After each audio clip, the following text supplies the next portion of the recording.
Item ಯಾವುದೇ ಇರಲಿ try ಮಾಡಿ ಆಚಿ ಚಿಕನ್ ಮಸಾಲಾ. ಬೆಂಗಳೂರನ್ನ ಒತ್ತುವರಿ ಹಾಗೂ ಸಂಚಾರ ಮುಕ್ತ ಮಾಡೋಕೆ ಸರ್ಕಾರ ಬಿಗ್ ಆಪರೇಷನ್ಗೆ ಇಳಿದಿದೆ. ಫುಟ್ಪಾತ್ ಒತ್ತುವರಿ ತೆರವಿನ ಬೆನ್ನಲ್ಲೇ ಇದೀಗ ರಸ್ತೆ ಬದಿಯಲ್ಲಿರೋ ಬಿಡಾಡಿ ವಾಹನಗಳ ವಿರುದ್ಧವೂ ಸಮರ ಸಾರಿದೆ. ಒಂದ್ ಕಡೆ CM DK Shivakumar city rounds ನಡೆಸಿ ಖಡಕ್ ವಾರ್ನಿಂಗ್ ನೀಡುತ್ತಿದ್ರೆ, ಮತ್ತೊಂದೆಡೆ ನಗರಾಭಿವೃದ್ಧಿ ಸಚಿವರು ಅಧಿಕಾರಿಗಳೊಂದಿಗೆ ಬೀದಿಗಿಳಿದು ಮೆಗಾ ಡ್ರೈವ್ ಆರಂಭಿಸಿದ್ದಾರೆ.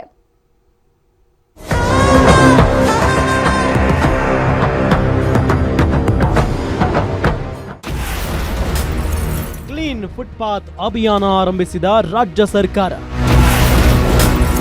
ಒಂದ್ ಕಡೆ ವ್ಯಾಪಾರಿಗಳು, ಮತ್ತೊಂದ್ ಕಡೆ ಬಿಡಾಡಿ ವಾಹನಗಳ ತೆರವು.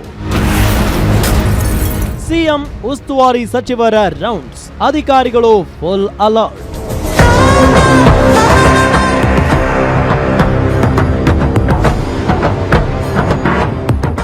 ಬೆಂಗಳೂರು ನಗರವನ್ನ ಅತಿಕ್ರಮಣದಾರದಿಂದ ಮುಕ್ತಗೊಳಿಸಲು ಜಿಬಿಎ ಸಜ್ಜಾಗಿದೆ ಅಂತ Mahadevapura, outer ring road, Doddanakundi, Karthik Nagar ಸೇರಿದಂತೆ ಹಲವು ಪ್ರದೇಶಗಳಲ್ಲಿ ಖುದ್ದು ಸಿಎಂ ಡಿಕೆ ಶಿವಕುಮಾರ್ ನಗರ ಪರಿಶೀಲನೆ ನಡೆಸಿದ್ರು.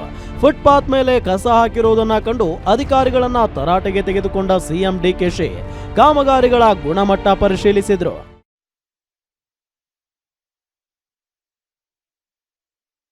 ನಗರದಲ್ಲಿ ಕಳೆದ 10 ದಿನಗಳಿಂದ ಫುಟ್ಪಾತ್ ತೆರವು ಕಾರ್ಯ ನಡೀತಾ ಇದೆ. ಸುಪ್ರೀಂ ಆದೇಶದಂತೆ ತೆರವು ಮಾಡಲಾಗ್ತಿದೆ ಅಂತ ಹೇಳಿದ ಸಿಎಂ, ಫುಟ್ಪಾತ್ ಒತ್ತುವರಿಯಿಂದ ಸಾರ್ವಜನಿಕರಿಗೆ ತೊಂದರೆಯಾಗ್ತಿತ್ತು, ಅಪರಾಧ ಪ್ರಕರಣಗಳು ಹೆಚ್ಚಾಗ್ತಿದ್ವು, ಹೀಗಾಗಿ ಡ್ರೈವ್ ಆರಂಭ ಆಗಿದೆ ಅಂತ ವಾದಿಸಿದ್ದಾರೆ. ಬೀದಿ ಬದಿ ವ್ಯಾಪಾರಿಗಳಿಗೆ ಪರ್ಯಾಯ ವ್ಯವಸ್ಥೆ ಮಾಡಿಕೊಡೋ ಜೊತೆಗೆ ಕನ್ನಡಿಗರಿಗೆ ಆದ್ಯತೆ ನೀಡ್ತೀವಿ ಅಂತ ಡಿಕೆ ಶಿವಕುಮಾರ್ ಹೇಳಿದ್ದಾರಾದರೂ ತಳಮಟ್ಟದಲ್ಲಿ ಸಣ್ಣ ಪುಟ್ಟ ವ್ಯಾಪಾರಿಗಳಿಗೆ ಯಾವುದೇ ಜಾಗ ತೋರಿಸದೆ ಒಕ್ಕಲೆಬ್ಬಿಸುತ್ತಿರುವುದು ಸ್ಥಳೀಯರ ತೀವ್ರ ಆಕ್ರೋಶಕ್ಕೆ ಕಾರಣವಾಗಿದೆ. ಈಗ 3 ವರ್ಷದಿಂದ ಸುಮಾರು 900ಕ್ಕೂ ಹೆಚ್ಚು ಸಾವುಗಳು ಇವತ್ತು ಪಾದಚಾರಿಗಳದ್ದು ಇವತ್ತು ಆಗಿದೆ. ಸೊ ಅದರಿಂದ ನಾಗರಿಕರ ಅನುಕೂಲಕ್ಕೋಸ್ಕರ ಈ ಕಾರ್ಯಾಚರಣೆ ನಾವು ಮಾಡ್ತಾ ಇದ್ದೀವಿ. ಇದು ಮುಂದುವರಿತದೆ.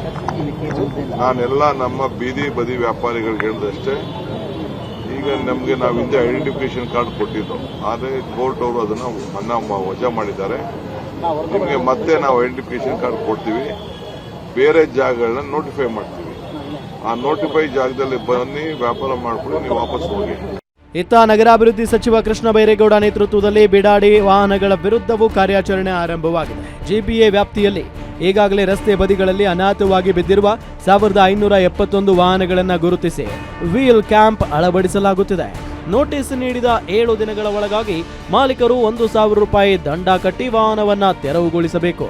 ಇಲ್ಲದಿದ್ರೆ ವಾಹನ ಜಪ್ತಿ ಮಾಡಿ ಬಹಿರಂಗವಾಗಿ ಹರಾಜು ಹಾಕಿ ಆ ಹಣವನ್ನ ಸರ್ಕಾರಕ್ಕೆ ಜಮೆ ಮಾಡಲು ಕಠಿಣ ನಿರ್ಧಾರ ಕೈಗೊಳ್ಳಲಾಗಿದೆ. ಸಾರ್ವಜನಿಕರು ಅಸ್ತ್ರ ಮ್ಯಾಪ್ ಮೂಲಕ ಫೋಟೋ ಕಳುಹಿಸಿ ದೂರು ನೀಡಬಹುದು ಅಂತ ಸಚಿವರು ಹೇಳಿದ್ದಾರೆ. ಆದರೆ ಪಾರ್ಕಿಂಗ್ ವ್ಯವಸ್ಥೆಯನ್ನೇ ಸರಿಯಾಗಿ ಕಲ್ಪಿಸದ ಸರ್ಕಾರ ಈಗ ಏಕಾಏಕಿ ಹರಾಜು ಹಾಕಲು ಹೊರಟಿರೋದು ಮಧ್ಯಮ ವರ್ಗದ ಜನರ ಕೆಂಡಾಮಂಡಲಕ್ಕೆ ಕಾರಣವಾಗಿದೆ. ಪೊಲೀಸ್ ಇಲಾಖೆಯವರು ಈ ರೀತಿಯಾಗಿ ಸುಮಾರು 1581 ವೆಹಿಕಲ್ಸು ರಸ್ತೆ ಬದಿಯಲ್ಲಿ ಈ ರೀತಿ ಬಿಟ್ಟಿರುವಂಥದ್ದನ್ನು ಅವರು ಈಗಾಗಲೇ ಗುರುತಿಸಿದ್ದಾರೆ. ಅದು ಸಂಪೂರ್ಣ ಪಟ್ಟಿ ಅಂತ ನಾನು ಹೇಳಲಿಕ್ಕೆ ಹೋಗೋದಲ್ಲ, ಬಹುಶಃ ಅದರ ಸಂಖ್ಯೆ ಇನ್ನೂ ಹೆಚ್ಚಿಗೆ ಇದೆ. ಅಂತ ಗುರುತಿಸಿರುವಂಥ ವೆಹಿಕಲ್ಸನ್ನ ಈಗ ಇವತ್ತಿಂದ ನಾವು ಅದಕ್ಕೆ 1 ವಾರದ ನೋಟಿಸನ್ನು ಅಂಟಿಸ್ತಾ ಇದ್ದೇವೆ. 1 ವಾರದ ನೋಟಿಸ್ ಅಂಟಿಸ್ತಾ ಇದ್ದೇವೆ. ಜಂಟಿ ಕಾರ್ಯಾಚರಣೆ ಜಿಬಿಎ, ಕಾರ್ಪೊರೇಷನ್ಸು ಹಾಗೂ ಪೊಲೀಸ್ ಇಲಾಖೆ ಈ ನೋಟಿಸನ್ನು ಅಂಟಿಸಿ 1 ವಾರ ಅವರಿಗೆ ಸಮಯಾವಕಾಶ ಇರುತ್ತೆ. ಬಂದು ಬಹುಶಃ ನಾವೊಂದು 500,000 ರೂಪಾಯಿ ಅಷ್ಟೇ ಅದಕ್ಕೆ ಸದ್ಯಕ್ಕೆ ಪೆನಲ್ಟಿ ಇದೆ ಕಾನೂನಲ್ಲಿ. ಅಷ್ಟು ಪೆನಲ್ಟಿ ಕಟ್ಟಿಬಿಟ್ಟು ಅವರು ಬೇಕಾದರೆ ಆ ಗಾಡಿಯನ್ನು ಎತ್ಕೊಂಡು ಹೋಗ್ಬೋದು. ಒಟ್ಟಿನಲ್ಲಿ ಫುಟ್ಪಾತ್ ತೆರವು, ಬಿಡಾಡಿ ವಾಹನಗಳ ವಿರುದ್ಧ ಕ್ರಮ, ಸ್ವಚ್ಛತೆ ಹಾಗೂ ಸಂಚಾರ ದಟ್ಟಣೆ ನಿಯಂತ್ರಣ ಈ ಎಲ್ಲವನ್ನು ಒಂದೇ ವೇಳೆ ಕೈಗೆತ್ತಿಕೊಂಡಿರುವ ಸರ್ಕಾರ ಬೆಂಗಳೂರಿನ ಚಿತ್ರಣ ಬದಲಿಸುವ ಗುರಿ ಹೊಂದಿದೆ. ಆದರೆ ಈ ಕಾರ್ಯಾಚರಣೆ ಎಷ್ಟರ ಮಟ್ಟಿಗೆ ಶಾಶ್ವತ ಫಲ ನೀಡಲಿದೆ ಅನ್ನೋದನ್ನ ಕಾದು ನೋಡಬೇಕಿದೆ. ಉಲ್ಲಾಸಿಯಸ್ ಕಿರುವಾಸೆ, ಗ್ಯಾರಂಟಿ ನ್ಯೂಸ್, ಬೆಂಗಳೂರು.